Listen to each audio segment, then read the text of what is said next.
নমস্কার বন্ধুরা, পল্লবীর রান্নাঘরে সবাইকে স্বাগত।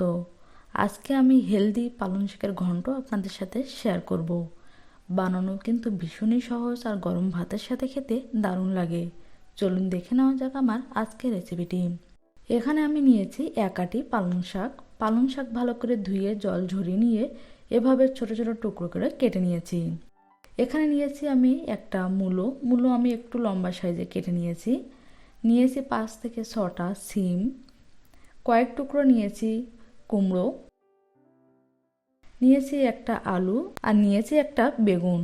সবজি আপনারা আপনাদের পছন্দ অনুযায়ী নিতে পারেন, যেমন রাঙা আলু, কচু, বিনস, এগুলোকে সাইডে রেখে দিচ্ছি। এখানে একটা কড়াই খুব ভালো করে গরম করে নিয়েছি। এবার এর মধ্যে দিয়ে দিচ্ছি 1 বড় চামচ সাদা তেল।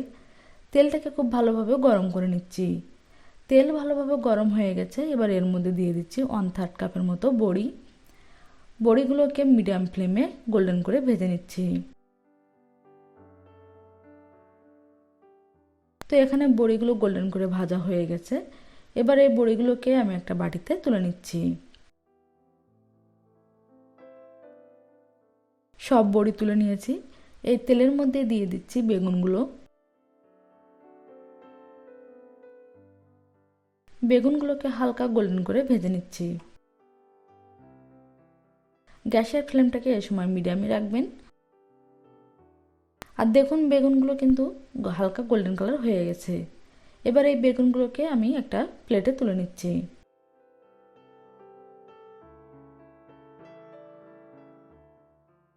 সব বেগুন তুলে নিয়েছি। এবার এই কড়াইয়ের মধ্যে দিয়ে দিচ্ছি 1 বড় চামচ সাদা তেল। তেল ভালোভাবে গরম করে নেব। তেল গরম হয়ে গেলে এর মধ্যে দিয়ে দিচ্ছি 2টো শুকনো লঙ্কা, একটা তেজপাতা আর দিয়ে দিচ্ছি 1 চা চামচ পাঁচফোড়ন। এবার এই গোটা মশলাগুলোকে কয়েক সেকেন্ডের মতো ভেজে নেব। আপনারা এখানে পাঁচফোড়নের পরিবর্তে গোটা জিরেও দিতে পারেন। গোটা মশলা ভাজা হয়ে গেছে। এবার এর মধ্যে দিয়ে দিচ্ছি সিম, কুমড়ো, মূলো আর আলু। এবার এই সবজিগুলোকে মিডিয়াম ফ্লেমে খুব ভালো করে ভেজে নেব। সবজিগুলো এই সময় ঢেকে দেব না, এভাবে নাড়াচাড়া দিয়ে 2 থেকে 3 মিনিট ভেজে নেব, যাতে সবজিগুলো নরম হয়ে যায়। তো দেখুন সবজির গায়ে হালকা হালকা কালার এসে গেছে আর সবজি কিন্তু অনেকটাই নরম হয়ে গেছে। এবার এর মধ্যে দিয়ে দিচ্ছি 1 চা চামচ আদা বাটা। আদা বাটাটা দেওয়ার পরে সবকিছুর সাথে ভালোভাবে মিশিয়ে নিয়ে কয়েক সেকেন্ড ভেজে নেব। তো আদা বাটাটা দেওয়ার পরে মশলার সাথে কয়েক সেকেন্ড ভালোভাবে নাড়াচাড়া দিয়ে নিয়েছি। এবার এর মধ্যে দিয়ে দিচ্ছি কেটে রাখা পালং শাক, সাথে দিয়ে দিচ্ছি 1 চা চামচ লবণ, 1 চা চামচের একটু কম দিয়ে দিচ্ছি চিনি, 3 থেকে 4টে চেরা কাঁচা লঙ্কা। এবার এই সব কিছু একসাথে খুব ভালোভাবে মিশিয়ে নিচ্ছি। লবণটা আপনারা আপনাদের স্বাদ অনুযায়ী দেবেন আর একটুখানি চিনি দেবেন। ঘন্টতে একটু চিনি দিলে কিন্তু স্বাদটা আরও বেড়ে যায়। সব কিছু ভালোভাবে মিশিয়ে নিয়েছি। এবার এর মধ্যে দিয়ে দিচ্ছি আধা চা চামচ হলুদের গুঁড়ো আর দিয়ে দিচ্ছি কটা চা চামচ শুকনো লঙ্কার গুঁড়ো। শুকনো লঙ্কার গুঁড়োটা এখানে একদমই অপশনাল, আপনারা চাইলে নাও দিতে পারেন। লঙ্কার গুঁড়ো আর হলুদের গুঁড়ো সব কিছুর সাথে ভালোভাবে মিশিয়ে নিচ্ছি। তো এখানে সব কিছু ভালোভাবে মেশানো হয়ে গেছে। এবার এগুলোকে ঢেকে 3 থেকে 4 মিনিট লো টু মিডিয়াম ফ্লেমে হতে দেব। 3-4 মিনিট লো টু মিডিয়াম ফ্লেমে এগুলোকে হতে দিয়েছি। আবারও সব কিছু ভালোভাবে মিশিয়ে নিচ্ছি। আর দেখুন এর মধ্যে কিন্তু এখনও জল আছে আর সবজিগুলো কিন্তু পুরোপুরি সেদ্ধ হয়ে যায়নি।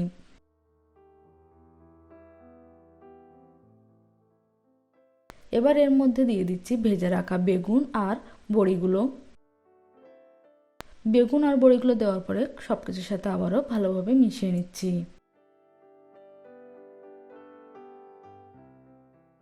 এখানে সবকিছু ভালোভাবে মেশানো হয়ে গেছে। আবারও এগুলো ঢেকে দিয়ে লো ফ্লেমে 5 মিনিটের মতো হতে দেব, যাতে জলগুলো শুকিয়ে যায় আর সবজিগুলো সেদ্ধ হয়ে যায়। 5 মিনিট পরে ঢাকনা খুলে দিচ্ছি। সবকিছু আবারও ভালোভাবে মিশিয়ে নিচ্ছি। আর এখানে দেখুন জল কিন্তু প্রায় শুকিয়ে এসেছে, সবজিগুলো সেদ্ধ হয়ে গেছে। এখানে ঘন্টতে কিন্তু জল থাকবে না, একটু রসা রসা হবে। এবার শেষে একটু দিয়ে দিচ্ছি 1 চা চামচ ভাজা জিরের গুঁড়ো। শেষে একটু জিরের গুঁড়ো দিলে কিন্তু এর স্বাদটা আরও বেড়ে যায়। জিরের গুঁড়ো দেওয়ার পরে সব কিছুর সাথে ভালোভাবে মিশিয়ে নিচ্ছি। এ সময় লবণটাকে চেক করে নেবেন ঠিক আছে কিনা। পালং শাকের ঘন্ট একদমই রেডি হয়ে গেছে। গ্যাসের ফ্লেমটাকে বন্ধ করে দিয়ে এগুলোকে একটা প্লেটে নামিয়ে আপনাদের দেখিয়ে দিচ্ছি। তো দেখুন বন্ধুরা, শীতকালীন পাঁচমিশালি সবজির ঘন্ট একদমই রেডি হয়ে গেছে। গরম গরম ভাতের সাথে পরিবেশন করুন, খেতে কিন্তু দারুণ হয়। আর আপনারা বাড়িতে এভাবে ট্রাই করুন, আর কেমন লেগেছে কমেন্টস করে অবশ্যই জানাবেন। আজ এ পর্যন্তই, আবার দেখা হবে নতুন কোনো রেসিপি নিয়ে। ততক্ষণ পর্যন্ত ভালো থাকবেন, সুস্থ থাকবেন। ধন্যবাদ।